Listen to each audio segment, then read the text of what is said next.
Friends, मैं एक बार फिर से स्वागत करती हूँ आप सबका मेरे चैनल पर। उम्मीद करती हूँ कि आप सब लोग बिल्कुल ठीक-ठाक होंगे और बहुत खुश होंगे। तो आज का मेरा टॉपिक है कि आपको कैसे डिसाइड करना है कि आपको क्या टाइटल लेना है ब्लॉग लिखने से पहले।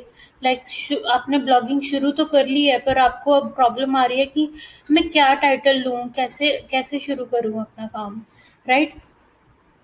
आप कहीं पर भी ब्लॉग लिख रहे हो, वर्डप्रेस पर लिख रहे हो, blogging.com पर, या फिर किसी भी लिंक्डइन पर, या फिर quora.com पर आप ब्लॉगिंग कर रहे हो, तो आपको सबसे पहले क्या सबकी सबसे ज़रूरी बात होती है, टाइटल बहुत अच्छा होना चाहिए, राइट? अगर आपका टाइटल होगा तो वो जल्दी से जल्दी वायरल होगा, जल्दी से जल्दी रैंक होगा, राइट? तो सबसे पहले टाइटल लिखने के लिए मेरे पास 10 पॉइंट्स हैं जो मैं आपको बताना चाहूँगी, जिसको फ़ॉलो करके आपका ब्लॉग रैंक भी हो सकेगा और वायरल भी हो सकेगा। रैंक और वायरल एक ही चीज़ होती है। तो आपको कैसे डिसाइड करना है वो आज मैं बताने जा रही हूँ।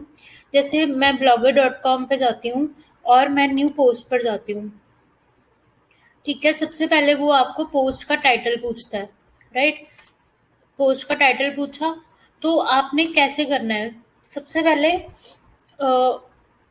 जैसे कि कोई भी इंसान है, वो कैसे प्रभावित होता है कि उसको पॉइंट्स में चीज़ें मिलें कि फटाफट से वो उस चीज़ को सीख ले। कोई भी आपकी ऑडियंस है, उसको यही चाहिए कि उसको जल्दी से जल्दी उसको फ़ायदा हो जाए और आपकी वीडियो सुनने से उसको कुछ समझ भी आ जाए, ठीक है? तो आप शुरू कर सकते हो 10 10 benefits of reading this blog, 10 benefits of this thing. जो भी आपका, जैसे आपका कोई सैलून है, 10 benefits of using aloe vera gel, right? तो आपका अगर सैलून है तो आप ऐसा कुछ लिख सकते हो, या फिर आपका ब्यूटी का कोई ब्लॉग है, या फिर कोई भी आपका किचन का ब्लॉग है, तो आप ऐसे ब्लॉग्स बना सकते हो कि कौन-कौन से फूड आपके लिए बेनिफिशियल है, जो आपके किचन में होने ही चाहिए, और अगर आपके किचन में वो फूड हैं, तो उससे आपको क्या बेनिफिट है, राइट? तो आपका सबसे पहला पॉइंट है कि आपका नंबर में कुछ होना चाहिए कि 10 benefits of this thing, 10 benefits of this thing. 10 ज़रूरी नहीं कि 10, 5 भी हो सकता है, 7 भी हो सकता है, 14 भी हो सकता है, 20 भी हो सकता है, राइट? तो नंबर्स में आप लोगों को अपनी चीज़ समझाइए, नंबर में लोग ज़्यादा समझते हैं, ठीक है? फिर आप कोई एडजेक्टिव ले लीजिए, जैसे बेनिफिट एक एडजेक्टिव है, ठीक है? उसके बाद आपको लेना है अपना कीवर्ड। कीवर्ड क्या होना चाहिए? जैसे कि आप कोई भी आपका जो बिज़नेस है, जिसके बारे में भी आप लिख रहे हो, वो आपका कीवर्ड है। उसके कीवर्ड रिसर्च में जाकर आप अपना कीवर्ड ढूँढिए कि कौन से कीवर्ड से लोग ज़्यादा सर्च करते हैं, तो उसके बाद आपका कीवर्ड आएगा। पहला नंबर, फिर एडजेक्टिव, एडजेक्टिव में बेनिफिट्स आ गया, बेनिफिट वर्ड आ गया, फिर आएगा कीवर्ड। कीवर्ड के बाद जो आप प्रॉमिस दे रहे हो, राइट? जैसे कि जैसे मैंने किचन का मैंने ये बताया कि which which 10 things are benefit for your health, है ना? तो आप एक प्रॉमिस कर रहे हो कि इन चीज़ों से आपकी हेल्थ को फ़ायदा होने ही वाला है। तो आप एक प्रॉमिस करो लोगों को कि ये चीज़ आप अगर उनकी सुनेंगे तो आपको बेनिफिट ही होने वाला है, ठीक है? तो आपका पहला पॉइंट है, आपके टाइटल में नंबर होना चाहिए, एडजेक्टिव होना चाहिए, कीवर्ड होना चाहिए और प्रॉमिस होना चाहिए, ठीक है? चलो चलते हैं सेकंड पॉइंट पर। सेकंड पॉइंट ये है कि आपको अटेंशन लेनी है। मतलब जैसे कि आप कुछ भी पढ़ते हो, जैसे आप न्यूज़पेपर पढ़ते हो या फिर टीवी पर हेडलाइंस देखते हो, आप किन चीज़ों पर रुकते हो, या फिर फेसबुक स्क्रॉल कर रहे हो, है ना? तो इंस्टाग्राम स्क्रॉल कर रहे हो, कुछ भी स्क्रॉल कर रहे हो, आप उन्हीं चीज़ों पर रुकते हो जो आपको पसंद होती है, अदरवाइज आप स्क्रॉल करते रहते हो, राइट? उसी तरह आपने ऑडियंस को भी वैसा ही समझना है कि आपकी ऑडियंस किन चीज़ों पर रुकेगी, स्क्रॉल करते-करते रोकना है उनको। तो उनको वही चीज़ें आप दो जो आप खुद पसंद करते हो, राइट? ज़रूरी है कि आप जो पसंद करते हो वो उनको भी पसंद आएगा। ऐसा कभी भी नहीं होता कि ह्यूमन बीइंग की जो सोच होती है वो मिलती-जुलती ही होती है। तो pay attention to the headlines you like, ठीक है? सेकंड पॉइंट मेरा ये था।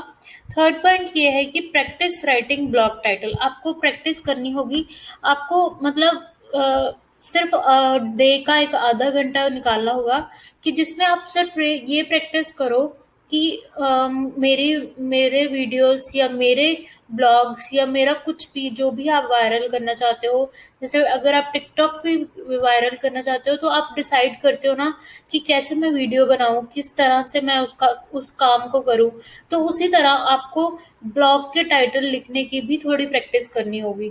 थोड़ी थोड़ी प्रैक्टिस करोगे तो आपको आपके ब्लॉग के टाइटल खुद खुद ब खुद जल्दी जल्दी बनना शुरू हो जाएंगे। जब आप प्रैक्टिस करोगे आपका ऑलरेडी कंटेंट बन रहा होगा।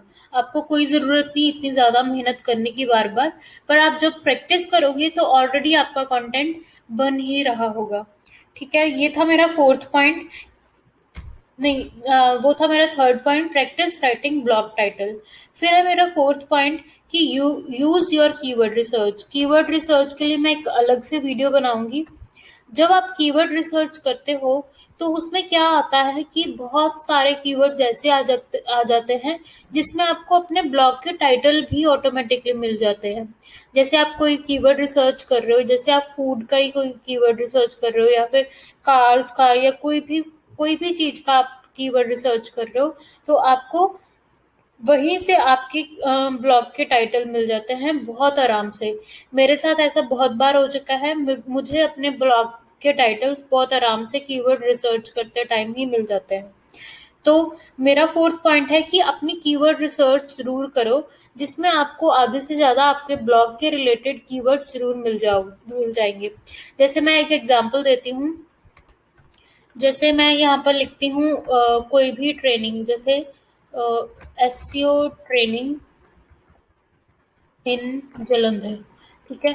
तो जैसे मैंने ये कीवर्ड सर्च किया ना, नीचे मेरे पास यहाँ पर भी कुछ आइडियाज आपको मिल जाएंगे कि लोग क्या क्या सर्च करते हैं।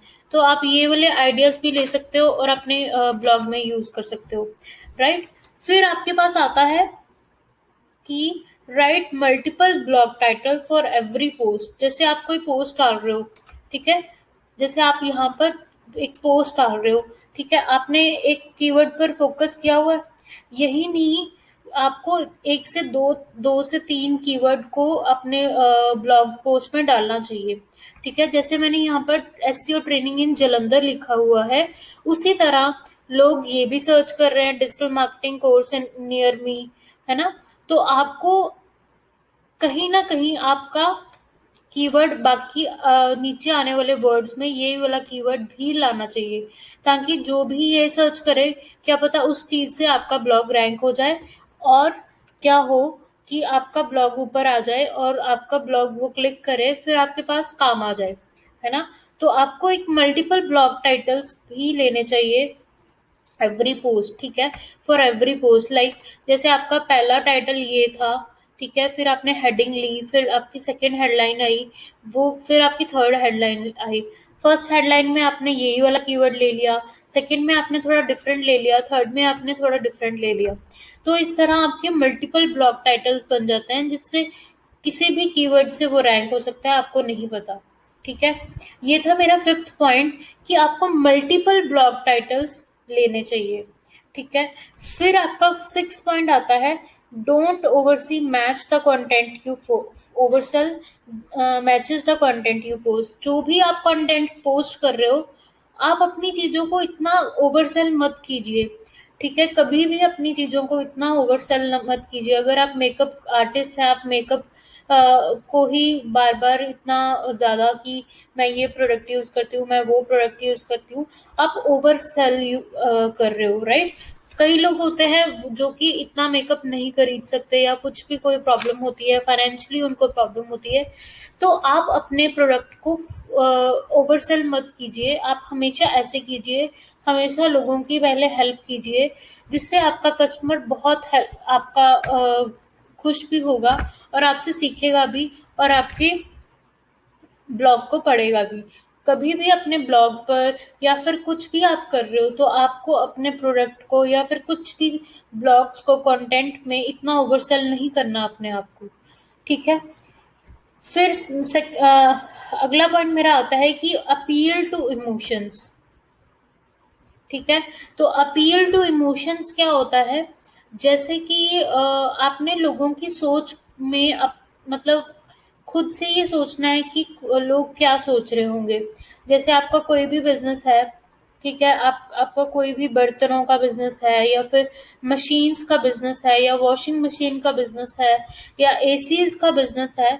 आपने लोगों को इमोशनली उन पे लाइक उनके इमोशंस को टच करना है। जैसे आप कुछ भी सेल कर रहे हो, जैसे मैं पहले भी एग्जांपल चुकी हूँ कि अगर आप शैम्पू बेच रहे हो तो उसके पीछे भी एक वर्ड होता है, हेयर फॉल का शैम्पू, डैंड्रफ का शैम्पू। तो उनकी प्रॉब्लम्स को फेस कीजिए, ना कि अपने अपने अपने आप को ओवर सेल मत कीजिए, उनके इमोशंस को सेल कीजिए। ठीक है, जिससे उनकी प्रॉब्लम्स भी सॉल्व होगी और आपका काम भी हो जाएगा। ठीक है, अपील टू देयर इमोशंस, अपनी ऑडियंस के इमोशंस को सेल कीजिए, राइट? जिससे आपका भी बेनिफिट होगा और आपके ऑडियंस का भी बेनिफिट होगा। फिर अगला पॉइंट आता है, बी वेरी स्पेसिफिक। आप बहुत ही ज्यादा स्पेसिफिक रहिए।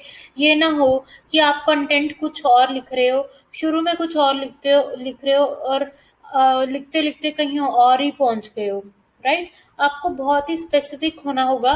जैसे आपका जो भी कीवर्ड है, अब अगर आप ट्रेनिंग देते हो, या फिर कोई भी ऑनलाइन बिजनेस है आपका, या फिर आप कोई चीजें सेल कर रहे हो, ठीक है, आपको बहुत स्पेसिफिक होना पड़ेगा। आपका जो नीश होता है, जो भी आप सेल कर रहे हो, आप अगर फूडी हो, फूड का ब्लॉग कर रहे हो, है ना, तो उसमें भी आपको एक ही जगह स्टेबल रहना होगा। ये ना हो कि फूड को समझाते आप पहुंच जाते सैलून पर या कुछ भी चीज़ों पर।